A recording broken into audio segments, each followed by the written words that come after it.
Hello guys! Ito yung product na sinasabi ko sa inyo na dapat ko bigyan ng review. Bakit? Kasi ang ano niya I really like the product at saka hindi siya maasim pag galing sa Amerika. Sa Pilipinas kasi maasim. So, ewan ko ano ang diferensya pero ayan, tingnan ninyo.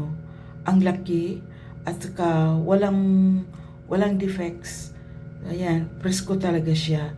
At ang na-amaze lang talaga ako dyan kasi bukod sa kalakihan niya, ay may ano rin siya, yung tumatagal ba siya. Halimbawa, yan ang product na yan, nabili namin yan. Magstay yan sa kahit 1 week or 2 weeks sa refrigerator, hindi pa masisira. Pero yung sa product ng sarili natin, mag-moist na siya, kaya malanta. Pero yung galing sa Amerika, hindi mag-moist. Iwan ko anong nilalagay nila. Pero sa palagay ko, wala naman.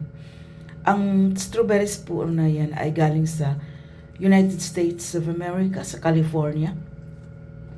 At naku, ang tamis niya guys, habang dito ay maasim. Kaya nag-enjoy ako pag ang breakfast namin ay strawberries na galing sa California. Ang sarap niya lagyan ng gatas, lagyan ng cornflakes, at saka dagdagan ng nuts. So, vitamin C kasi yan, at saka nagbibigay yan ng tamang sustansya sa ating katawan. Kapag araw-araw pala kinain natin ang strawberries, kasi very rich siya ng vitamin C, mag-improve din talaga ang health natin. Meron naman tayo dito sa Pilipinas na very rich in vitamin C, yung guava. Pero wala pa naman akong narinig na ang guava ay pwedeng isahog sa cornflakes. Kaya ang narinig ko lang yung banana, apple, pwede naman yun.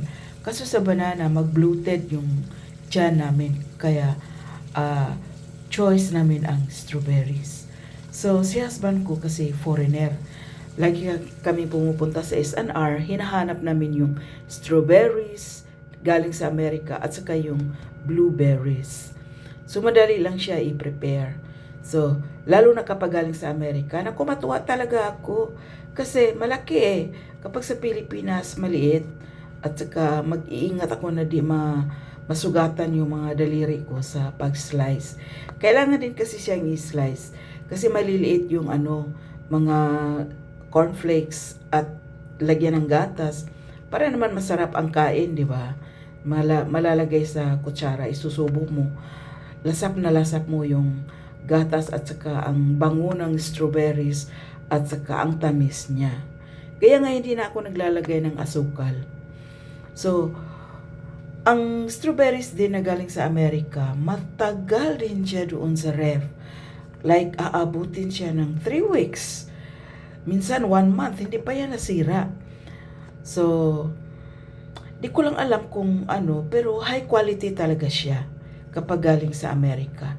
Siguro, pinag-ingatan nila ang product nila na makarating dito at magkapag din sila na magandang pangalan sa kanilang produkto. Kaya hindi ka talaga magsisisi kapag ang bibilhin mo ay yung galing sa Amerika na produkto. Naku, nagpo-promote pa ako. Meron naman tayo dito sa Pilipinas pero maliit at saka hindi naman all season mayroong strawberries dito.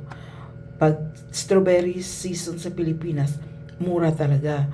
Pag hindi season niya, naku, mahal din, no? Sa Amerika, syempre, mahal din. Biro mo yung isang pack na yan. 599 yan. 1 peso na lang ang kulang. Mag 600. So, pag galing sa Amerika, I really enjoyed it. Tingnan nyo ang ginawa ko. Makapag-slice ng mabuti at i-arrange ko pa. Kasi sa time na to, gusto ni husband na kakain kami ng strawberries. At saka, kasi ang breakfast namin ngayon ay bread and butter. So, ayaw rin niya na ma-absent yung yung strawberries. Kaya, nag-slice din ako. Ginagawa ko rin ng ganyan para matuwa siya. Maarte si Mister. Gusto niya na ang table, maganda ang pagka-prepare. Yung parang nasa restaurant, ewan ko ba sa kanya, sa akin pwede naman kakain na makatayo. Minsan nasa kusina kumakain ako habang nagtatrabaho. Pero sa kanya, everything is in order, everything is in proper. Kaya ginawa ko na rin na ganyan din.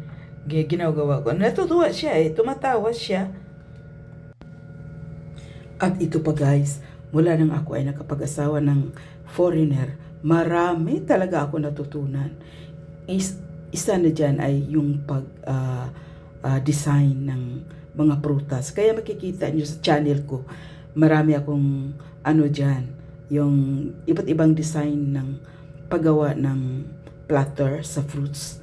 Kasi madali lang Siyempre pag foreigner si husband, laging bumibili yan ng masasarap na pagkain. Kaya ang content ko ay yung available sa kusina, yun ang ginagawa ko.